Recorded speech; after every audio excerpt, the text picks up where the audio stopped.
Welcome back, everybody. Don't forget, tonight, high school football game of the week will be over at Jim Goda Stadium. You can see it live here on Extra. Rogers, the Royals are in town to take on the Moorhead Spuds. 6 o'clock.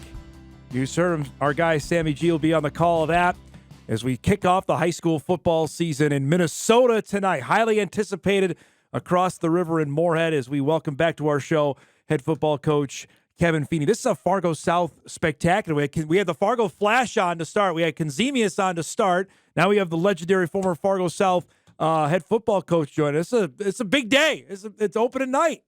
It's a great day. It's like I said, it's Christmas Day for these guys. These guys have put in a ton of work. It's time to put that ball in the air and let us see where we're at. So I appreciate, by the way, you texted me back considering the amount of attention the Twin Cities has given more. I don't know if you were going to big time me now that the Star Tribune and Care 11, they want to talk to Moorhead. How's that been for the last little bit here? It's been good. It's been great for our school and great for our program to get a little bit of exposure. But the joke was, Dom, we had a coach on our staff that said, you know what?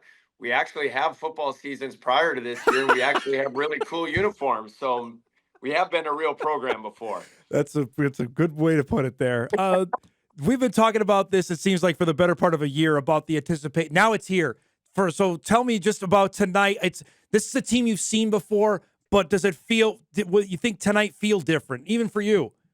Yeah, I think it does. I think the kids understand, the task at hand, and we've talked about it. But I've said it to the kids all along. The standard is the standard. We're not going to change how we do things. We believe in what we do. But yeah, I mean, it certainly is a new time, and there's going to be some butterflies. But Rogers, like you said, is the one team on our schedule that we have played before. They're in the transition just like us, and so it is a fitting night for us to open up with them. And it's been a great rival. I'm pretty sure the series since I've been here is 3-3. Yeah. And, we've got great respect for Rogers. But, we talked about with the kids, going into this season, the only rivalry game that we currently have, I'm saying that right now, is Rogers. And so great opponent, great opportunity for us to come out in front of hopefully a packed stadium tonight and put on a good show. I was going to say, this has been almost a Labor Day tradition for you guys to play, because I know you've gone down there on past opening nights, correct?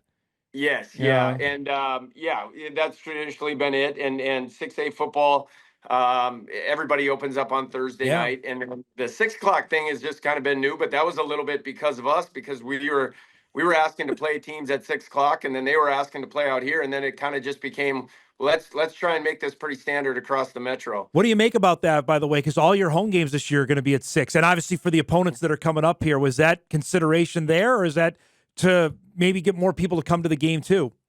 Well, I think it's a little bit of both, but I think a lot of it had to do to get the teams back and to get the fans back, and so that they weren't coming home at 2-3 in the morning with the team. And so it doesn't matter to us. I think tonight it maybe affects it a little bit more because the temperatures are going to be great for football. I'm saying it's going to be 82 degrees for a high. Kickoff is at 6 o'clock. So of course, as a football coach, we've been harping on our guys to make sure the hydration is right and using a lot of Coach Kramer-isms to make sure our guys aren't cramping and they're ready to go. But you know what? I think that's probably the only biggest difference. And then, there's going to be some sun things that we have to deal with that normally we don't. You could have played the game at 8 o'clock, give us some when Maple Grove comes here, some gamesmanship. Teams do that all the time in college. You could have done that, Yeah, I know. But here's the deal. Last year, this happened twice. We had teams that we were playing had busing issues, and kickoffs didn't happen when they were supposed to happen. So you never know in our world. How was camp? How did it go? And what did you want to get out of it over the last 3 weeks? Yeah, we did not scrimmage in August, which normally every team gets a scrimmage last Saturday. Long story, but basically none of the programs invited us to a scrimmage down in the metro, and certainly nobody was coming here for a scrimmage. And so it was a concern. We did do a inter-squad joint practice with Anoka at the end of July to try to kind of absorb a little bit of that. But fall camp, so much of it is just getting guys ready with the schemes and all that kind of stuff. We did a lot more situational stuff than we ever have before because we didn't have the scrimmage. So we'll find out. But you know what? Everybody likes to talk about the guys that have played a lot of football, and we've got some great kids that have some good experience and some varsity time.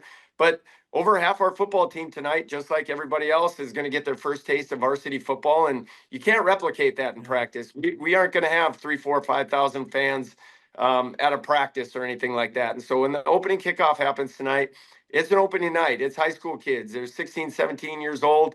There's going to be mistakes. I got to make sure that I keep my cool. And then that those guys are just kind of keep moving on and move on to the next play if mistakes happen. On the scrimmage deal, did you reach out and you were told no? Pretty much, yeah. Wow. You know what? We had one invite from Lakeville South. Lakeville South is a long way away Long from us. way away. And they run the Wow. Power T like Elk River, and we're not expected to see the Power T. It's not something I really wanted to prepare for at the moment. So, but that was it. And then Jared Essler, we've been at STMA for a number of years. Good friend of ours, former Bison teammate. We've always scrimmaged them, but they're on our schedule. And Jared politely was like, I don't know how much we want you. And I get it. And nor did we really want to go to STMA for a scrimmage either. So, just a hurdle. We'll figure our way around. You're in high school. This is you're in a clique, man. You're on the outside. You're not in the clique yet. That's how it sounds to me. Hey, that's all right. We're always going to be on the outside. You are exactly right. You mentioned the attention on the guys that have played and are coming back. What about for the ones we haven't seen yet, or guys you're really excited, like maybe going to make their first varsity start or get a chance to get out there and play? Give us a couple of guys that you're excited to see play tonight. Yeah, one big one is Madison Sua. He has played some varsity football, don't get me wrong, but he is an extremely talented young man. He's in our secondary, and he backs up Tay at running back. But I'd like to believe that in anybody else's system that he wouldn't be a backup running back. He is an extremely talented kid. Crazy pop. I've told you this before, Dom. I think he reminds me of young Otis Weah. And we've had Otis around camp a little bit here this fall camp, and those two, and the energy is just incredible. And I think once you get to see Madison play, that infectious energy just comes out, and everybody's going to be excited to watch him.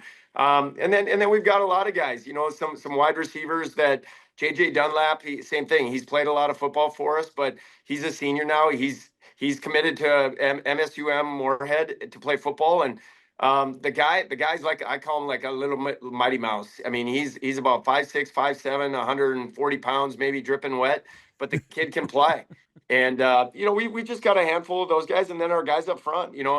I want to say Drew Berneking's the only guy on our offensive line that has played a substantial amount of varsity, but Aiden Struck, Big Mo Bachran, and Andy Arnson, and Genesis Kamara. I'm excited to watch those guys play tonight because Rogers brings a physical brand of football, and that's what we know what we're going to get out of Coach France's system. And so we've got to have our guys ready. And I think the biggest thing is we needed to be ready mentally, but we also needed to be fresh physically, and I hope we are tonight. You get a sense that the guys are, I know they're excited about it, but you have to maybe, pump the brakes a little. Hey, it's game one that we got 8 more of these. Just how do you address that, knowing the excitement, the attention level is beyond anything I can remember with Spud football? Well, that's kind of the thing, like pregame warmups, right? You're going to always get a gauge for where your guys are at. And then, opener, usually in the pregame speech in the locker room, things get pretty amped up. And I'm kind of torn a little bit tonight because I got some ideas that we could really light this thing up, or I could keep it a little bit calmer. We graduated all of our linebackers last year, and they were multiple year starters for us. So our entire linebacking crew is new. And so those guys, it comes down to just being calm and communicating, get guys where they need to be and lined up, and then just, find the guy with the brown belly and try to not overcomplicate things tonight. I think that's going to be the big message. What's the uniform combo tonight, most importantly? What do we got? Hey, we got a good one tonight, man. We got some new anthracite tops and bottoms that we're going to be rocking. This is big time now. Wow, it's 6A football now. Anthracite is coming into the mix. That's fantastic. We got a new schedule, new unis, same standard. We got it on television tonight, so you can watch it here on Extra, which is fantastic. I want to talk about a couple guys that did play for you that are going to be playing tonight, whether it's for the Dragons or this weekend for the Buys. When you see that and you've got guys all over the place, how tough is it for you to try and follow the amount of guys you have playing these days? And how often you try and do it?